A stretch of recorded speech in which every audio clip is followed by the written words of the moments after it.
मऊ सदर विधानसभा से मुख्तार अब्बास नकवी को हमने 12,000 वोटों से हराया था और वो हमसे हाथ मिलाया और कहा कि अब मैं मऊ पलट के नहीं आऊँगा।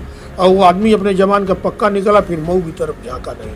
हम लोग वैचारिक राजनीति किए, विचारधारा की राजनीति किए, कमज़ोर वर्ग की राजनीति की, हमेशा कमज़ोरों की वकालत की है और आज उसकी कोई पूछ नहीं है। हम बाहुबली नहीं हैं। हम परास्त हुए किसकी वजह से? बाहुबली की वजह से। तो एक वो लड़ाई थी, वो सिद्धांतों की लड़ाई थी और आज की लड़ाई गजब लड़ाई है भाई, दौलत की लड़ाई है। नमस्कार, आदाब। मैं शन्नू आज़मी और आप देख रहे हैं घोसी लाइव। जैसा कि हम जान रहे हैं कि मऊ जनपद की घोसी विधानसभा में उपचुनाव हो रहा है और पूरे उत्तर प्रदेश में सिर्फ मात्र इसी एक सीट पर चुनाव हो रहा है और चुनावी पारा पूरे शबाब पर है। लगभग आधा दर्जन से ऊपर मंत्रियों की फौज यहाँ पर भारतीय जनता पार्टी के प्रत्याशी के प्रचार में मैदान में आ रही है। वहीं समाजवादी पार्टी की पूरी कोर कमेटी और तमाम बड़े नेता यहाँ पर कैंप किए हुए हैं।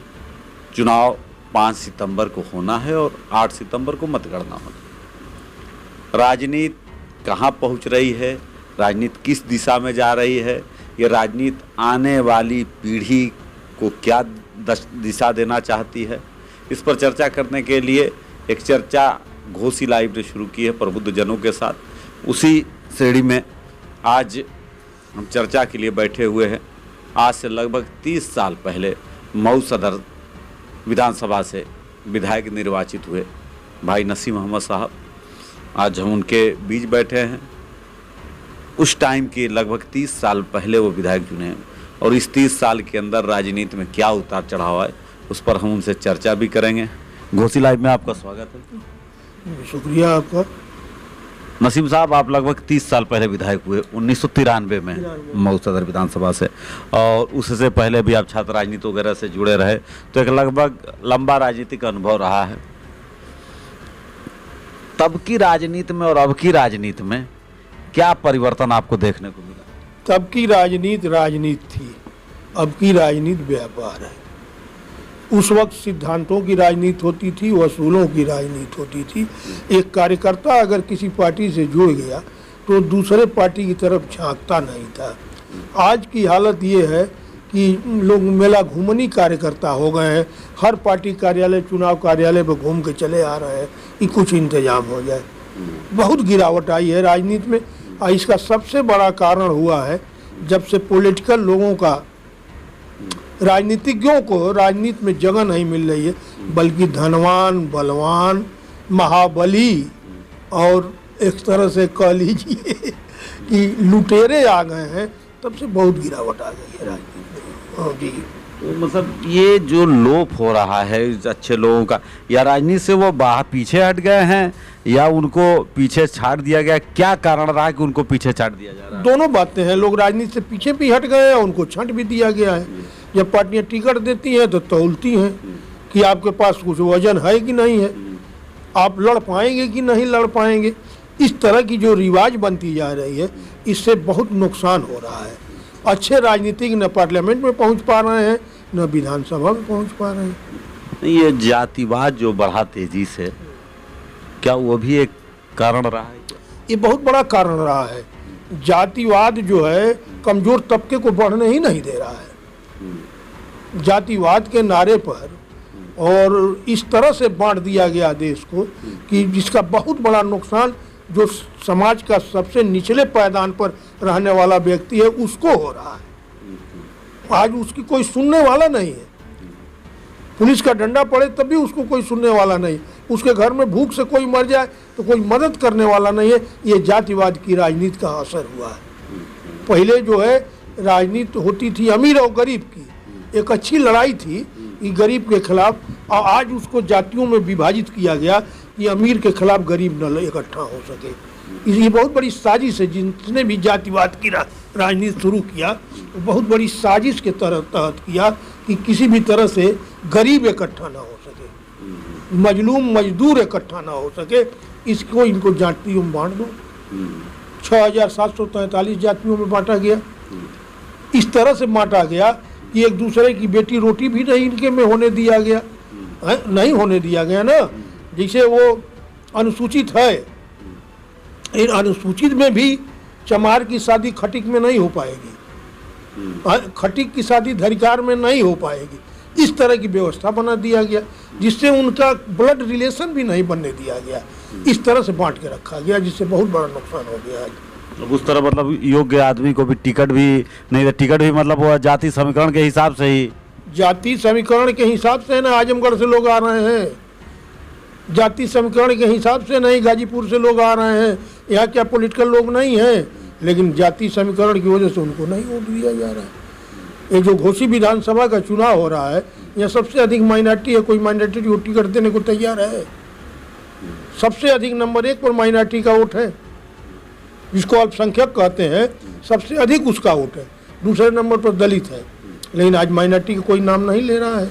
इसलिए नहीं ले रहा है कि इनको दूसरे का वोट नहीं मिलेगा या हमारा दूसरा वोट कट जाएगा। ये कितनी बड़ी विडंबना है, ये देश के लिए शर्मसार होने की बात है। जहाँ तक हम कहते हैं कि सेकुलर मुल्क है, आज यहाँ सेकुलरिज्म तो रह ही नहीं गया। सेकुलर शब्द का मतलब कोई नहीं रह गया है और न कोई पार्टी तैयार है इस बात। मतलब वो नेताओं के भाषणों तक और मंचों तक इससे बस मंचों तक रह गया है, दिल से निकल गया है। वो बड़े नेताओं के मंचों पर कुछ कहीं कहीं है, बाकी दिल से निकल गया है। क्योंकि भारतीय संविधान का मूल तत्व है धर्मनिरपेक्षता। और आज जो बीजेपी है, जो भारतीय जनता पार्टी है, वो उसी संविधान को समाप्त करना चाहती है। जो 2024 का इलेक्शन होगा, इसी सवाल पर होगा कि डॉक्टर अंबेडकर द्वारा रचित संविधान रहेगा या मनुस्मृति लगेगी। खुला चैलेंज है। अगर बीजेपी आती है तो ये तय है कि मनुस्मृति लगेगी, जिसमें पिछड़ों का, दलितों का, माइनॉरिटी का सर्वनाश हो जाएगा, इनका सत्यानाश हो जाएगा। ये जैसे राजतंत्र में गुलाम थे, उस तरह से फिर गुलाम बना दिए जाएंगे। ये साजिश है, ये प्लानिंग है इनकी। आप एक लंबे कार्यकाल से अब विधानसभा में आप पहुंच नहीं पाए, मुश्किल हो गया। मतलब वो लगभग जातिवाद का ही असर है, सिलेक्ट नहीं हो पाए। नहीं मतलब अब वो मामला नहीं से आप सेट नहीं बैठ पाए। इसलिए कि हम लोग वैचारिक राजनीति किए, विचारधारा की राजनीति किए, कमजोर वर्ग की राजनीति की, हमेशा कमजोरों की वकालत किए, और आज उसकी कोई पूछ नहीं है। हम बाहुबली नहीं हैं। हम परास्त हुए किसकी वजह से? बाहुबली की वजह से। नहीं तो हमने मुख्तार अब्बास नकवी को हराया था, जो मऊ सदर विधानसभा से मुख्तार अब्बास नकवी को हमने 12,000 वोटों से हराया था। और वो हमसे हाथ मिलाया और कहा कि अब मैं मऊ पलट के नहीं आऊँगा। और वो आदमी अपने जवान का पक्का निकला, फिर मऊ की तरफ झाँका नहीं। तो एक वो लड़ाई थी, वो सिद्धांतों की लड़ाई थी। और आज की लड़ाई गजब लड़ाई है भाई, दौलत की लड़ाई है। आज घोसी विधानसभा का जो उपचुनाव हो रहा है, सिर्फ दौलत बचाने के लिए हो रहा है। अवैध कमाई जो की गई, जो तथाकथित जिसने इस्तीफा दिया, जिस विधायक ने, उसके पास इतनी अकूत संपत्ति है कि उस संपत्ति को बचाने के लिए उसने दल बदल दिया। अच्छा, वो दल बदल के आया भी था इसीलिए कि हो सकता है अखिलेश की सरकार बन जाए, समाजवादी पार्टी की उत्तर प्रदेश में सरकार बन जाएगी तो मैं कैबिनेट मंत्री बन जाऊंगा। और वो हुआ नहीं, सरकार बनी नहीं। तो अब लगा कि हमारा जो जोगी का बुलडोजर है, हमारी अकूत संपत्ति पर चल जाएगा, और चल जाएगा तो सब नेस्तनाबूद हो जाएगा। इसलिए उसने पुनः भाजपा की तरफ चला गया और चुनाव करा रहा है। वर्तमान समय आप किस राजनीतिक पार्टी से बिलोंग करते हैं? वर्तमान समय में हम लोग कांग्रेस में हैं। क्या कारण रहा कांग्रेस? अब आज सवाल यह है कि जब देखा गया कि देश स्तर पर अगर सांप्रदायिक शक्ति से कोई लड़ रहा है तो राहुल गांधी लड़ रहा है, कांग्रेस पार्टी लड़ रही है। चाहे पदयात्रा करके लड़ रही है, चाहे जन आंदोलन करके लड़ रही है, चाहे पार्लियामेंट में लड़ रही है, और आज तो इंडिया बन गया है इनको ख़त्म करने के लिए। उसी के तहत कांग्रेस पार्टी ने भी हर कुर्बानी देने को तैयार हो गई है कि किसी भी तरह से इस मोदी रूपी उद्योगपति को हटाया जाए, जिसके अगल बगल अंबानी और अडानी बैठे हुए हैं। इसको हटाना बहुत जरूरी है। आपके हिसाब से घोसी विधानसभा के चुनाव परिणाम क्या लग रहा? चुनाव परिणाम बहुत स्पष्ट है। इंडिया का कैंडिडेट जीतेगा, समाजवादी पार्टी का कैंडिडेट जीतेगा, अपार बहुमत से जीतेगा।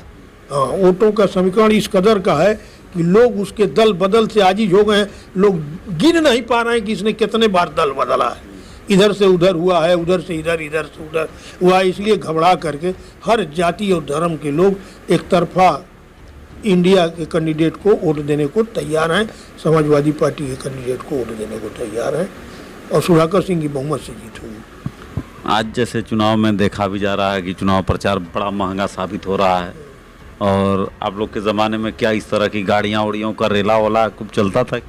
नहीं, हम लोगों के ज़माने में जनता का रेला चलता था। मैं खुद जब चुनाव लड़ा था तो मऊ में मैंने जुलूस निकलवाया था। रेलवे फाटक, जो फाटक देख रहे हैं ना आप, फाटक से और मिर्जा हादीपुरा तक जनता लाइन में खड़ी थी। आगे आगे हाथी थी और हाथी पर मैं बैठा था। अच्छा, हाथी सिंबल था? हाथी सिंबल था और पूरी जनता जो है लाम एकदम निकली थी। पहले जनता चुनाव लड़ती थी, अब दौलत चुनाव लड़ रही। दोनों में बहुत फर्क है। आखिरी सवाल, तमाम राजनीतिक दलों के जो जिम्मेदार लोग हैं, जो राष्ट्रीय अध्यक्ष, क्या संदेश देना चाहेंगे हमारे चैनल के माध्यम से?